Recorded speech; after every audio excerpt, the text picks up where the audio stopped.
Bueno, volvemos en el final del programa para hablar de varias cuestiones, empezando por el conflicto que existe en 3 fábricas de neumáticos de la Argentina que están por el momento sin producción por decisión de las propias fábricas. Hablo de FATE, de Pirelli y de Bridgestone, decisión que tomaron las fábricas de un cierre temporario a partir de un conflicto que se genera con un reclamo del gremio del sindicato, SUTNA, que nuclea a los trabajadores del neumático en la República Argentina y que lleva meses, desde abril, donde el gremio viene pidiendo un aumento salarial del 5% por encima de la inflación y el pago del 200% más en las horas trabajadas los fines de semana, porque trabajan los 7 días de la semana y el gremio dice, los fines de semana queremos cobrar 200% más. Bueno, es un conflicto que no encuentra solución y frente a esta situación las fábricas han decidido cerrar temporariamente, lo que está significando, por ejemplo, su impacto en la industria automotriz, con Ford, que ya decidió cerrar uno de los turnos de fabricación de autos, que no tiene neumáticos para sus camionetas. Toyota parece que una situación parecida. Bueno, todo un problema y hoy otra audiencia en el Ministerio de Trabajo. Lo que me llama la atención, entre otras cosas, la de hoy es la audiencia número 34. No entiendo cómo no se ha podido resolver esta situación antes. Muchos están haciendo hincapié en Alejandro Crespo. Alejandro Crespo es el titular del gremio, ligado al Partido Obrero o a la izquierda, y por eso lo he convocado a Eduardo Salas, un histórico dirigente del Frente Izquierda de los Trabajadores, que en realidad lo invité para hablar del ajuste de masa. Lo digo públicamente porque este era el tema. Pero te quiero preguntar, antes de ir con lo otro, Eduardo, y te agradezco tu tiempo, sé que estás en Buenos Aires, por eso por Zoom, agradezco tu tiempo y que hayas aceptado la invitación. ¿Cómo estás, Eduardo? ¿Qué tal, Fernando? No, gracias a vos por convocarme y gracias por poder hablar del conflicto del SUTNA, que es un conflicto muy importante. Alejandro Crespo es miembro del Partido Obrero, pero no, el sindicato de SUTNA no es del Partido Obrero, eso que quede claro. Alejandro Crespo sí, pero la comisión directiva es muy grande. Aparte, el SUTNA ha hecho a lo largo de estos 5 meses decenas de asambleas, multitudinarias las asambleas. Digo esto porque vos relataste los 5 meses de conflicto y ahora se quiere colocar de que se trata de una huelga salvaje. Es fantástico. Salvaje sería si no lo hubieran anunciado. 5 meses. Mira, Fernando, yo estoy al frente de prensaobrera.com, que es un portal de noticias. Hoy sacamos un especial y una de las notas que pusimos es el recorrido de los 5 meses, con fotos nada más. Con fotos, con testimonios. 5 meses. Las patronales en esos 5 meses no se movieron de la oferta de un acuerdo que había respecto a la paritaria que tendría que haber cerrado en julio de este año. Y no solamente hicieron eso, lo último que hicieron, que es una provocación, es dar ellos por cerrada la paritaria y ofrecer para toda la paritaria del 22-23 sería un 38%, cuando está prevista una inflación del 100%, un 38%, y dijeron aparte que iba a haber una cláusula de revisión en marzo. Es decir, que los trabajadores SUTNA no tenían el aumento que les correspondía para la paritaria anterior y aparte de eso tenían que tener un aumento del 38%. Mira, Alejandro, Fernando, yo tengo muchos años de militancia, todo lo demás, pero la indignación, la bronca, me sale igual. Las mentiras, barbaridades que se dijeron son terribles. De Mendiguren dicen que es el gremio que más gana. Hoy publicamos los recibos de sueldo de las 3 plantas. Ninguno supera la canasta de pobreza. Ninguno. Mira, ¿Qué porque pasa? es interesante, lo voy a ver. Lo busqué también en La Izquierda Diario, que consulto también habitualmente.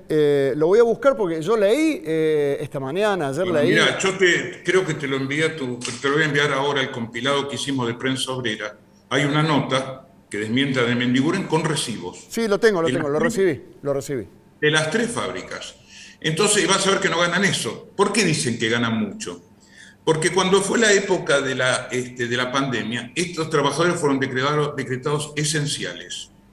Es decir, ellos tuvieron que trabajar no la jornada que trabajaban habitualmente, sino mucho más. Trabajaban los 7 días y trabajaban porque había que proveer gomas a ambulancias, etcétera, etcétera. Resultado, tuvieron, se ve que por horas extras, un sueldo mayor. Fue en ese momento. Se dicen mentiras muy grandes. Se dice, por ejemplo, lo escuché recién a Rossi decir que se colocan contra los trabajadores del ESMATA. Por favor, los que se colocan contra los trabajadores del ESMATA son las 3 empresas estas que están podridas en guita, que no quieren cerrar después de 34 audiencias un conflicto cediendo algo. Porque los trabajadores han ido a negociar todo el tiempo. No es que se negaron a negociar. Eduardo, Hicieron... ¿qué actitud ha tomado? Ahora, bueno, parece que el gobierno está apurado, pero ¿qué actitud ha tomado el gobierno en todo este tiempo? Dejó hacer, y ahora también deja hacer. Se juega que los trabajadores se cansen. El problema es que las patronales acá tienen 2 cuestiones. No es que no tienen plata para pagar. Mirá, en la fábrica Bridgestone, la conducción anterior, que era una conducción ligada al kirchnerismo, había llegado a un acuerdo en el año 2001 por cual le daban a los trabajadores, iban a intervenir las pérdidas y ganancias de la empresa. Eso significó para los trabajadores que en ese momento le redujeran el salario un 40%. Era en medio de la crisis de 2001, pudieron hacerlo. Luego le pagaron una vez 7.000 pesos y se acabó, en 20 años. Cuando el Sunna fue ganado por esta conducción hace 6 años, logró que se cumpla con el acuerdo y la fábrica Firestone, que es la única donde se había firmado esto, Bridgestone, pagara lo que le correspondía. Y tuvo que pagar un año 800.000 pesos y creo que este año le toca 700.000 en cuotas. Eso leí, 700.000 de un bono. Bueno, lo cual quiere decir que un bono que se lo dieron a cambio de que les habían rebajado el salario, un 40%. Es decir, para los trabajadores no era negocio el bono ese. No fue negocio, porque perdieron el 40% del salario y nunca cobraron nada, salvo creo que en una oportunidad 7.000 pesos. Ahora el gremio lo hizo cumplir, esta conducción. Ahora, yo digo, si ellos pudieron pagar el bono, obligatoriamente los obligaron a pagar el bono, quiere decir que ganan. ¿Por qué las patronales están tan intransigentes? ¿Sabes por qué? Porque desde que asumió la nueva conducción los trabajadores han logrado mejorar mucho, haciendo incluso respetar cláusulas como esta de convenio en esa fábrica que no era la que ellos querían ni les convenía.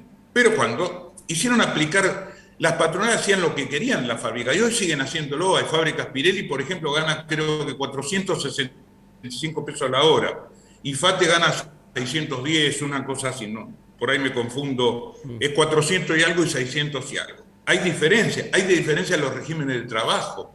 Ellos trabajan los domingos y sábados y cobran lo mismo que un día normal, cuando debieran cobrar más. Yo fui trabajador en una fábrica de vidrio que tenía un régimen así como este, ¿no es cierto? Y los sábados, domingos se pagaban más caros. Te pregunto también, Eduardo, porque he leído de fábricas bloqueadas. No, nunca hubo fábrica bloqueada. ¿Sabes lo que pasó? Esta gente lo denunció el sindicato. Tenía gomas encanutadas por muchos lugares. Hicieron un negocio fabuloso, Alejandro. Compraban insumos al dólar oficial, pero anda, fíjate cuánto salen los neumáticos acá. Ellos hicieron un negocio bárbaro y el gobierno se los habilitó. Entonces, uno dice, ¿qué tienen que hacer los trabajadores de Sunna? O los del neumático en este caso, o qué tienen que hacer los trabajadores de todos los lugares, en este caso, y al punto del ajuste de masa, porque esta es una parte del ajuste. Hoy la CGT, que le da la espalda a todos los conflictos, no es solo el de Sunna, porque es el único. Hay conflictos docentes, hay conflictos estatales, el SOMU, el Sindicato Marítimo, también está en conflicto, hay un paro por tiempo indeterminado. Es decir, la CGT va a negociar una suma fija de 30.000 pesos, supuestamente, a cambio de que por 6 meses no pasa nada, y el gobierno va a habilitar en el medio un aumento de precios, la famosa estabilización y del dólar, o sea, un plan primavera, el de Surruil, sí. ¿Vos viste cómo terminó? Sí. ¿No es cierto? Entonces, esos ajustes, ¿qué tienen que hacer los trabajadores? ¿Aguantársela? ¿Por qué? ¿Bajo qué condiciones?